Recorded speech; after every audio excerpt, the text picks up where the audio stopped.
guys, Mike Smith here with Euphony Media Company, sitting down for episode 1 of Flat 6 Racing YouTube channel. Got Tim McLaughlin here. We're going to talk about his custom Subaru. There's a lot of hype around this car. It's a long time coming. Give me a little history behind the car. Yeah, man. So purchased it as a 2006 WRX in 2012. I'm the second owner of the car. When I purchased the car, it had all bolt-on stock motor, making about 320-ish horsepower. Had a front mount intercooler, upgraded injectors, recirculating blow-off valve. I think it was like a Chinese 20G knockoff turbo. Okay. Tuned on a plug-in tuner, nothing crazy. And funny enough, didn't even know how to do an oil change when I first purchased the car. Really? I didn't know that. Never even worked on a car, and just started digging into it, and then it turned into this full-blown custom 6-swap motor that we have today. That's a lot of knowledge and skill to cram, not even knowing how to change. Like, where did you get all of your information? Like, did you have a mentor or?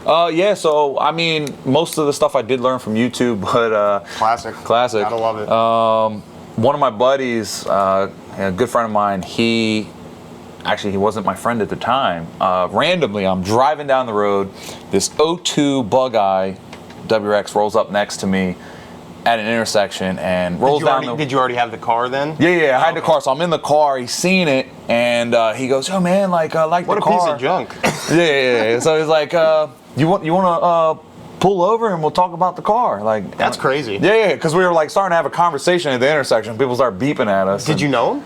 I had no idea this guy was. Okay. No idea this guy was. And so I pull off and we start talking, exchange numbers, and he ended up being a mechanic. He was a mechanic at the time, and he had all these Snap-on tools. He's like, "Dude, I got my Snap-on tools in storage." He's like, "If you ever need help, you know, if you want to keep my tools in your garage, you know, just let me come over and do an oil change whenever to use my own tools." I was like, "Yeah, sure." Yeah. And then we kind of became friends from there. And tools are crazy expensive. I think that's he was also ultra OCD. So as far as like wrenching on stuff, I'm just like cranking down on stuff. My man would be like, "No, dude, it's got to be, you know." And he probably wasn't missing a single wrench in any of the sets, right? No, not even the 10 millimeter socket. That's impossible. Yeah. Like every other Subaru, the motor started having issues. Turned out cylinder 4, the ring lands had cracked, so I needed a new motor. Found a company that I'm not going to name because they royally screwed me over. And I think I remember that process. Yeah, and we're a lot of back and forth, a lot of time. Yeah, it was just you know, instead of even bringing negativity to it all, so had a built motor and custom, just an old school Garrett GT 3582R.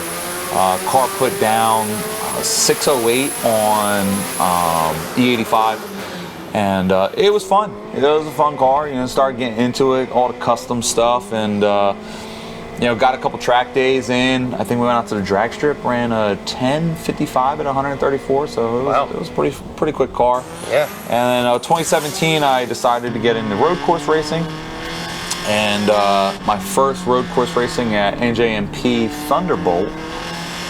My third session today, I'm coming down the front straight at probably about 140 miles an hour, and I look and I see a little puff of blue smoke, and then all this white smoke pours out, and yeah, the motor was toast. Cylinder 4 was cracked, and had coolant everywhere. You said that's common for these motors? So maybe not that specific thing, but just in general. Yeah, the issue, Subarus are known to have unreliable motors. They just a lot of head gasket failures. That's a big thing. But when you're trying to make a ton of horsepower out of 4 cylinders, you know, 600 horsepower to the wheels, you're talking 150 wheel horsepower per cylinder. Yeah. You know, that's, you know, in comparison to a V8 that's making 500, all that horsepower is spread out, you know, among evenly, well, so evenly, but just less strain. Yeah, exactly. So for liability purposes, you know, actually really where it got into it was a guy let me borrow a boost leak tester. It was like a homemade boost leak tester, and one of his buddies that was working at the shop together with him had a 6-cylinder swapped Subaru. And I'm like, 6-cylinder? I was like, what Subaru makes 6 cylinders? And it was actually out of a 2009 Outback, which I didn't even know. Yeah, no, like the SUV Outback. Yeah. I know what you're talking about. My grandparents had one. So this I think dude, they have one still. So this guy's got this monster turbo. It was a Super 99, which back 10 years ago was like the shit. It was like the coolest turbo ever. And guy's making 1,000 wheel horsepower on these turbos. Granted, he had a stock motor, so he's only pushing 5 pounds of boost out of this monster turbo. It's like, come on, man, I'll take you for a ride, show you how responsive it is. So normally with the 4 cylinders and the big turbos, you get turbo lag, right? The kick, you stomp on the gas, nothing happens, and then 1,000 RPMs later, you're like, oh shit, yeah. And it's throwing you back in your seat. The more, they always say, there's no replacement for displacement, right? So if you have a big V8 that's putting out 5 liters, you get more low-end torque.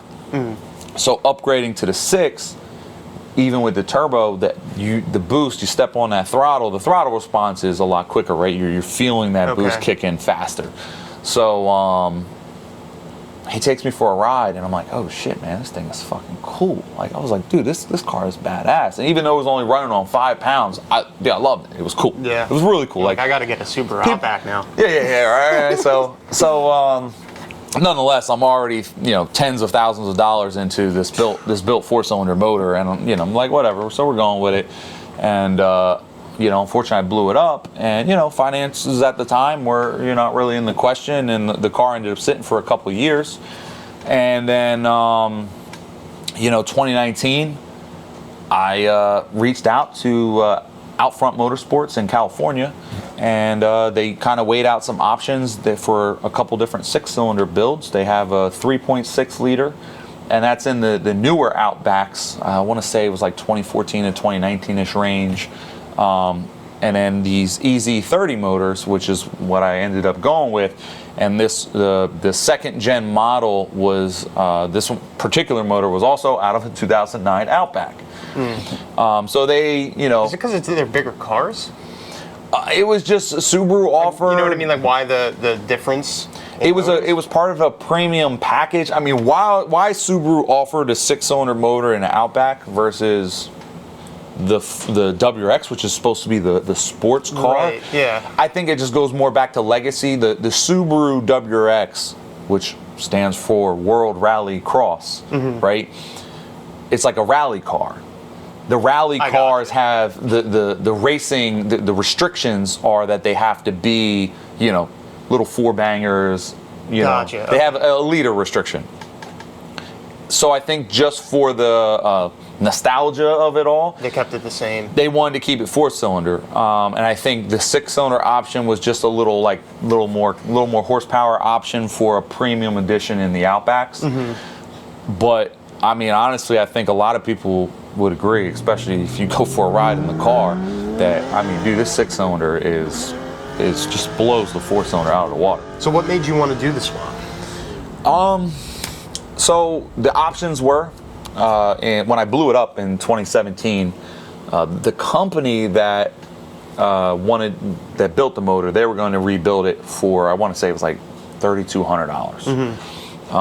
And I was at a kind of a loss with this company because I didn't even have 5,000 miles on this motor. Yeah. 1,000 miles, honestly, probably 1,000 plus of those miles were break-in miles. So not even stomping on the gas, not having no fun, all break-in miles. Then the other less than 4,000 miles that I had were street driving and a little bit of racing. And I was just very disgruntled to the point that, like, hey man, I just dropped, over $9,000 on this motor. I didn't even get 5,000 miles out of it. And then you want another 3,200 on top of that. I think just all the issues that I had with my 4-cylinder setup from the time I purchased it, to the time I blew it up in 2017 for the second time, that I was just fed up with the 4-cylinder, platform. Yeah. And that's kind of where I wanted to look somewhere else, and just having that, getting taken for a ride in that EZ30. Yeah. I was like, dude, I gotta replicate. I got to replicate this. Now, you know, granted, he was doing it on a stock motor with 5 psi, and I'm like, I want to go all out. I want to make power. You know, Yeah. but I wanted reliable power. That's the difference, right? I'm not making on my new setup. I'm not making much more horsepower than my old setup. It wasn't about making a ton more power, which it has the ability to do that. But it was more about the reliability, right? Because you can't race if your race car is broken.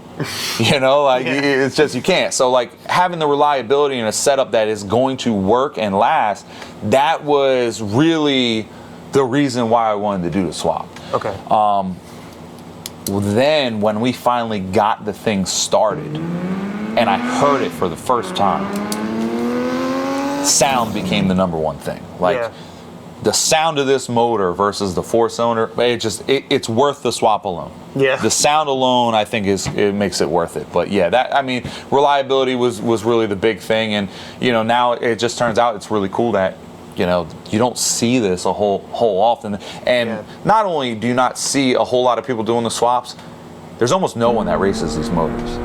And I think that's where I'm really just trying to get information out there, because we've had 2 track days now, and we're, you know, gathering a lot of data on the motor, oil pressure and oil temps, and you know, we have a trunk mount radiator set up, and we'll get further into that, but just trying to get a lot of data out there for anyone out there that wants to potentially do this swap and get out on the racetrack with this motor. Okay. So yeah, the uniqueness is definitely going to turn heads, and people are going to have questions. Yeah, for sure. All right, so tell me a little bit more about the new motor. So they actually, I didn't have a donor motor, so they actually sourced a donor motor for me. This actually looks like a brand new motor, you would think, it does. And this actually came out of a 2009 Outback. So, really?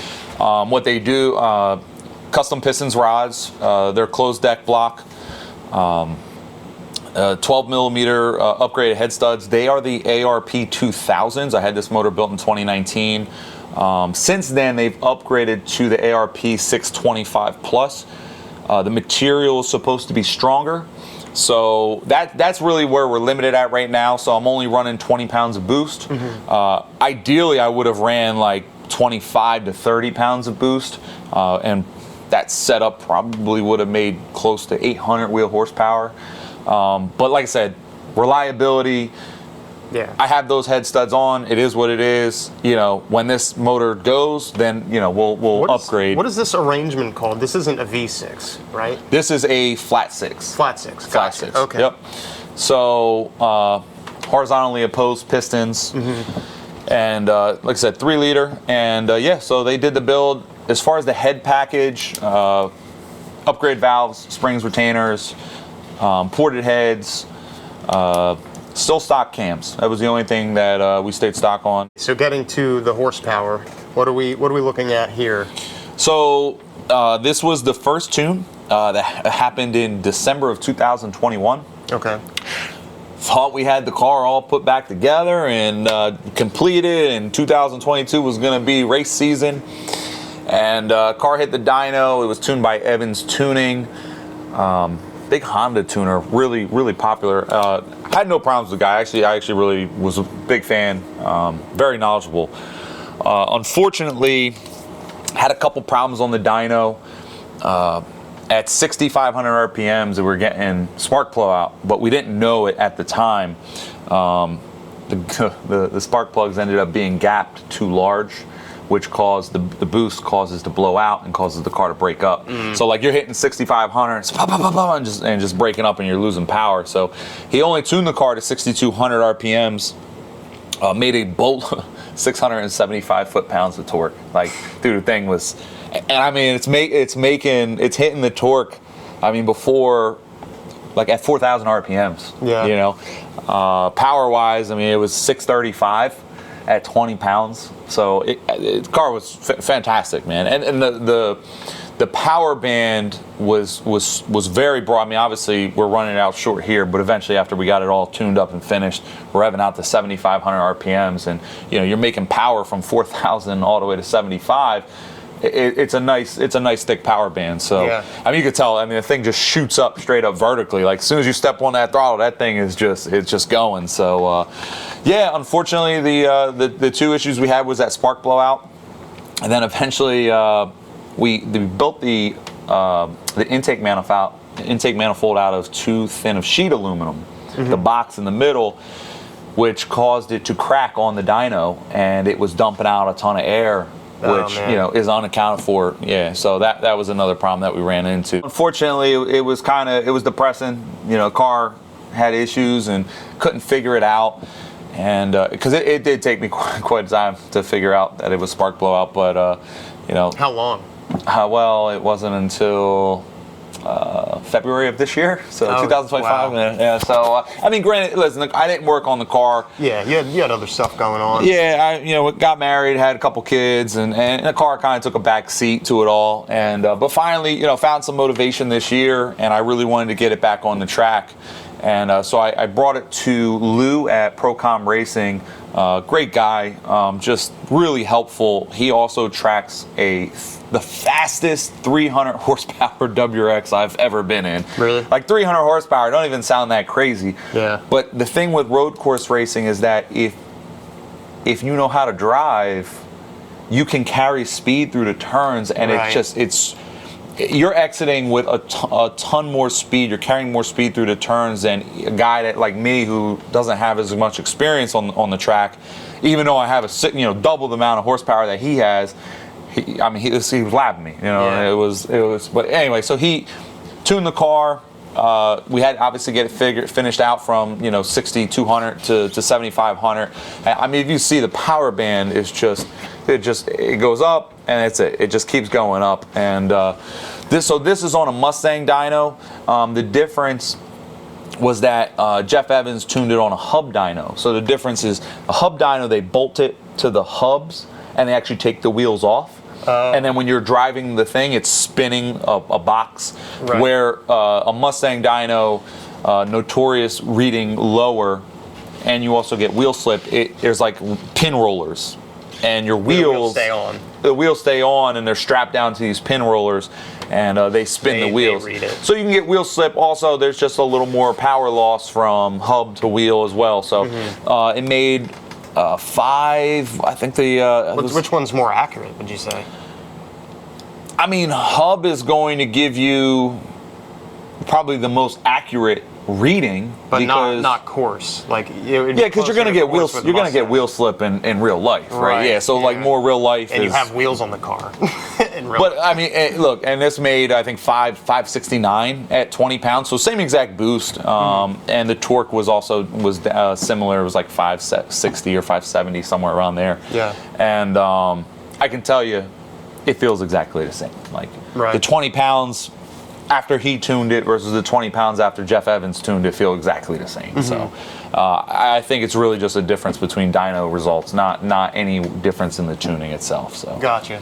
So what turbo are you running? So this is a Borg-Warner EFR 9174.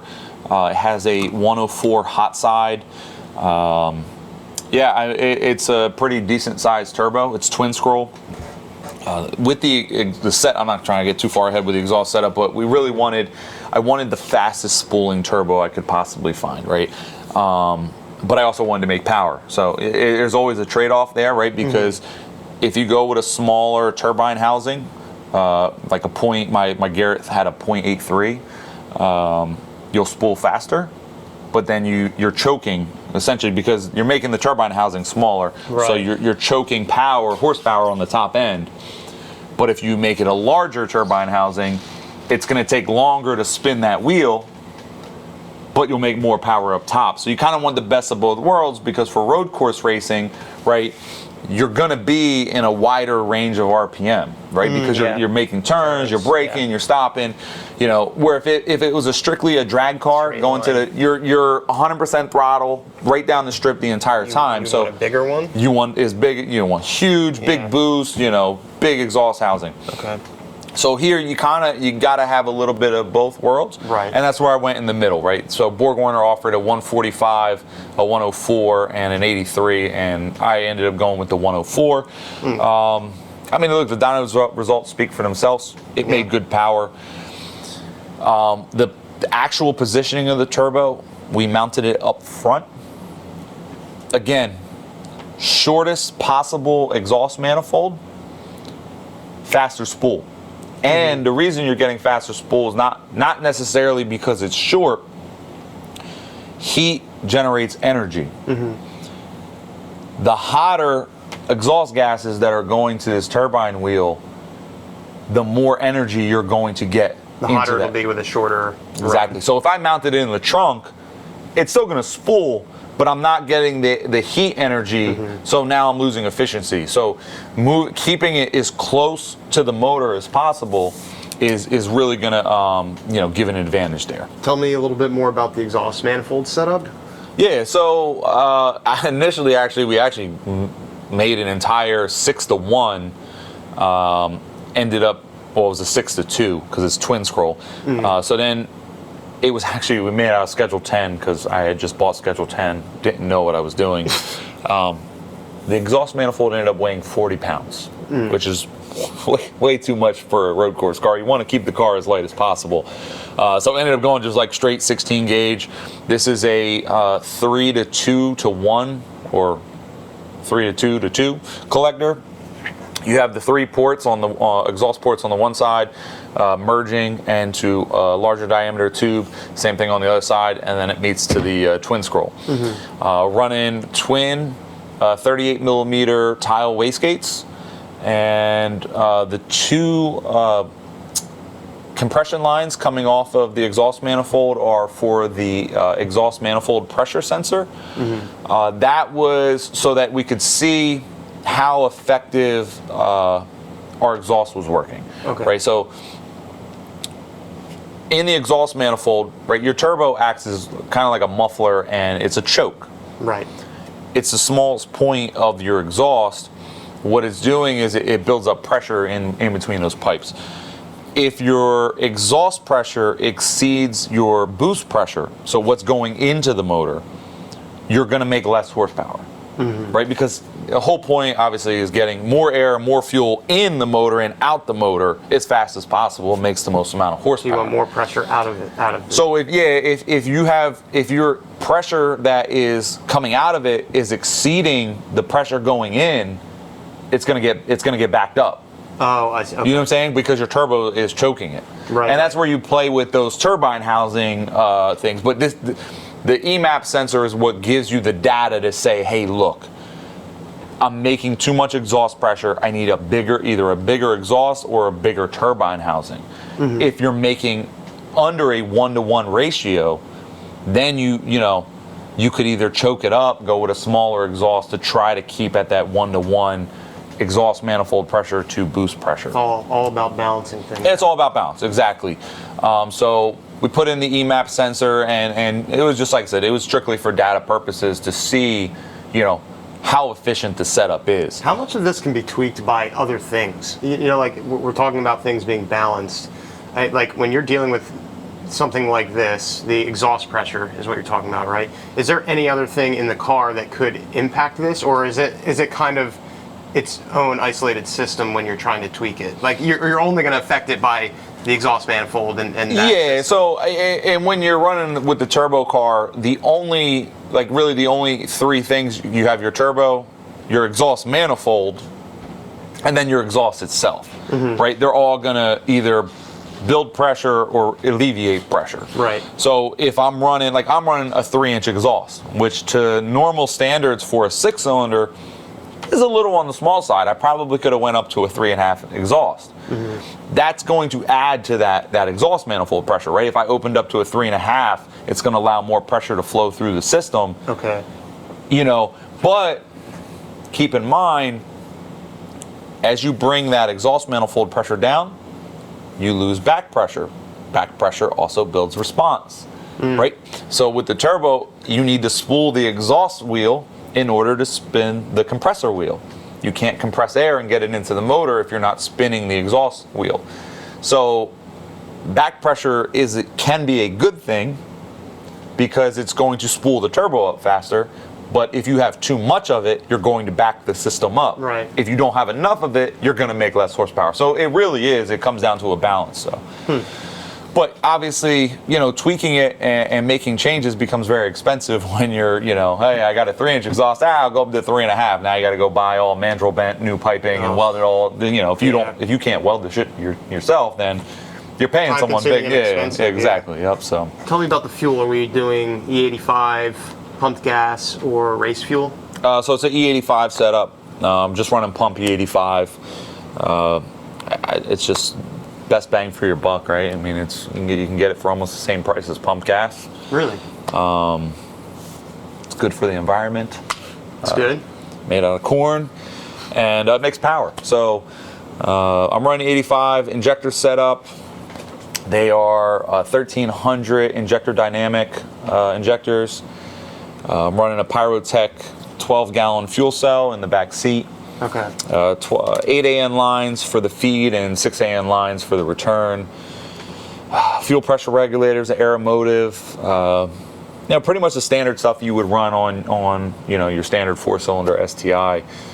Just with a 12-gallon fuel cell. Tell me a little bit about the engine management system that you're using. Yeah, so I'm running a Haltech 2500 Elite.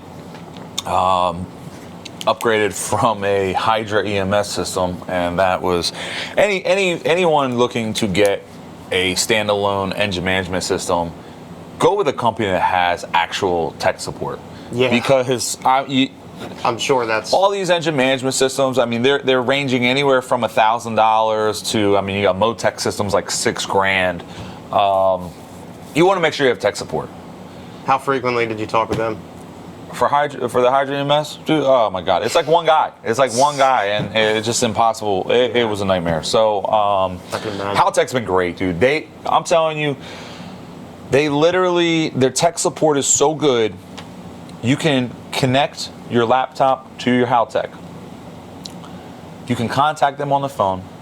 They'll like log into take over to your computer, and literally do the diagnosis while you're sitting in the car with you. That's nice.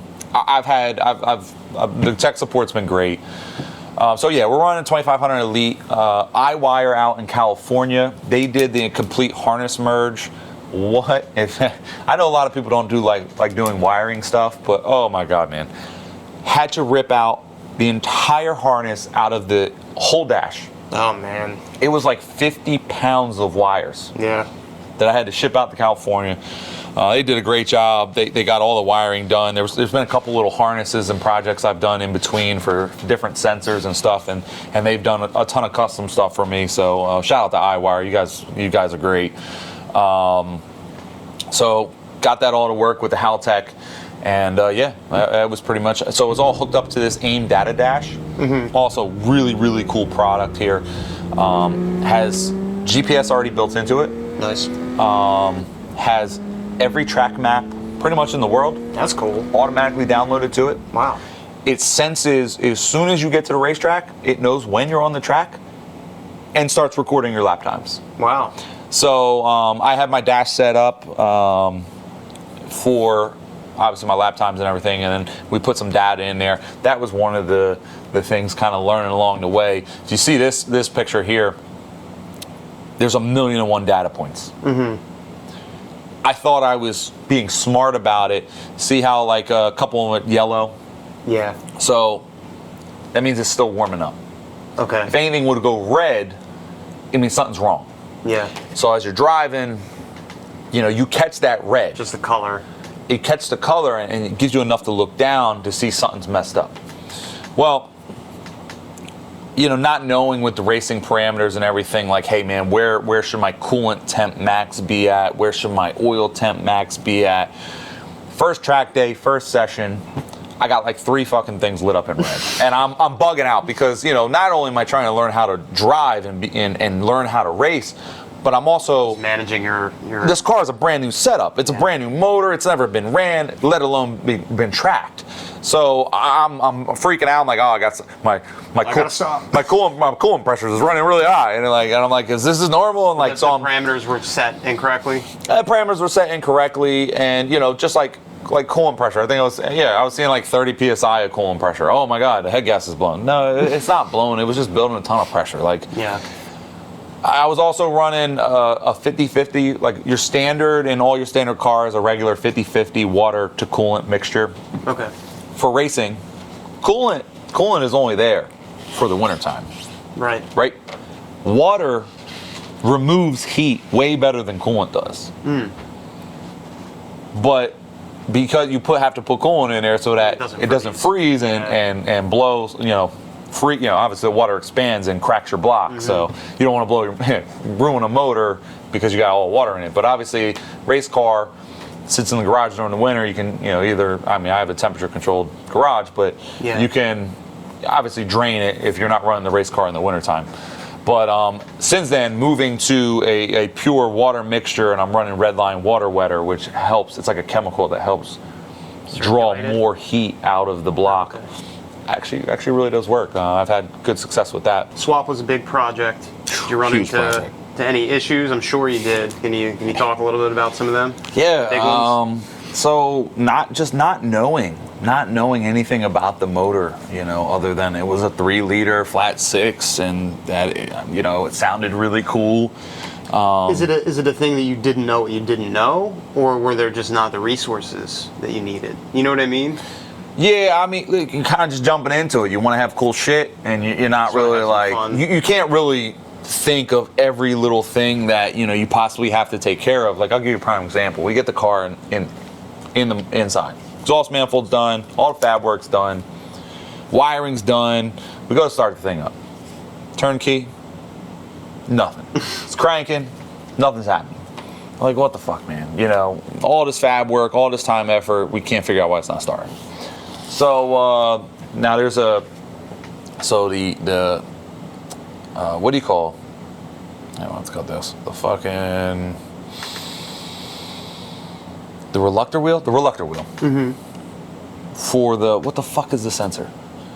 It is not the home sensor, crank sensor. There you go, crank position sensor. Jesus Christ. All right, so for example, crank position sensor on the 4-cylinder motor. The crank, the reluctor wheel that it reads off of is built into the front end of the motor. So the sensor itself sits down in the front.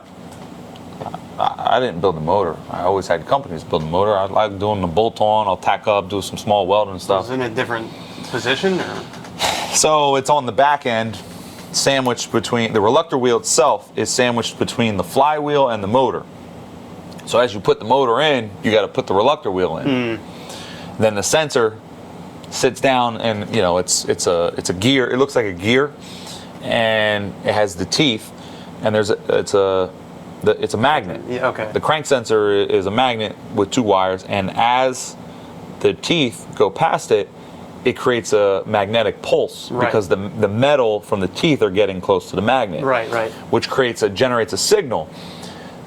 It has like we'll say 16 teeth and then 1 gap. Well, every time the computer detects that gap, it knows that it went around one full rotation, and that's how your motor picks up sensor to know how many RPMs, and everything else is built upon that. Without the crank sensor, nothing's going to run. It doesn't know when to inject fuel, when to fire the spark plugs. So they're like, "Hey, did you check your crank position sensor?" And I'm like, "Yeah, it's there." They're like, "Well, what about the reluctor wheel?" Like, what reluctor wheel? I didn't put one in. Now, granted, it didn't come with one, so I wouldn't even known. Right. Whole motor had to come back out. Ugh. Yeah, so did that in a night. Got the reluctor wheel in, put it on. The other issues and this could just simply be a Haltech thing. It was very difficult for that crank position sensor. It's literally got to be gapped perfect distance from the reluctor wheel to pick up signal. I'm talking like I was taking little washers if it was one washer less or one washer more, Wouldn't work. it wouldn't pick up the signal. So that took a good amount of time to figure out. You know, outside of that, just stupid problems, man. I had one spark plug that was, the porcelain had a hair crack in it. It was misfiring. Yeah. Couldn't figure out what the misfire was. It was a hairpin crack. Honestly, and I pulled the plugs and just overlooked it. I didn't even see it. That took some time to figure out. That's frustrating. I mean, at that point, like you have to just start replacing stuff, right? Yeah, and trust me, I did, and it was just extremely frustrating. At least spark plugs, I feel like, would be one of the first things, right? Yeah. Well, there's a lot though. There's a lot. No, and you know what? In hindsight, it's easy to, you know. A lot of times it's oversight. You overlook something really stupid like that, and because it can also be a million other things. Right. But you know, can spend a long time trying to troubleshoot something like that, I think. Yeah, so that was one of the big issues that really annoyed me. Just a lot of fab stuff that kind of all built. So keep in mind, it wasn't just doing the motor swap or building a race car. Yeah. You know, so upgrading brake kit because I was running the stock pistons, and you know it was a WRX. So the WRX had a 5x100 wheelbase. The STI has 5x114, meaning the bolt pattern is spaced out wider. Right. They have more wheel options for 5x114. So if I wanted to run a wider tire and I needed a wider wheel, I had to upgrade to the 5x114 hubs. So I had to do hub swaps. Hub swap, I ended up having to do drive shaft shop axles because I had to get upgraded axles for the front to match the hub swap. It's a domino effect of one little change. Yeah, and it was just, you know, one thing, and just because everything is custom on the car, the exhaust manifold, the intake manifold. You know, that was the other thing. It was a plastic intake manifold, and I'm OCD because I had coolant lines blow off of cars before. I want everything braided stainless steel, AN fittings, you know, heat wrapped so that there was no problem or issue with Disconnection or something. a hose rubbing and melting or any of those things. So really that's where it comes down to building this setup. Yeah, sure. Could you have built this setup much cheaper? Absolutely. You could have made power for a street car. But when you're building a race car application, and you want it to be reliable, you need to make sure your wires aren't rubbing up against something that's going to get hot, right?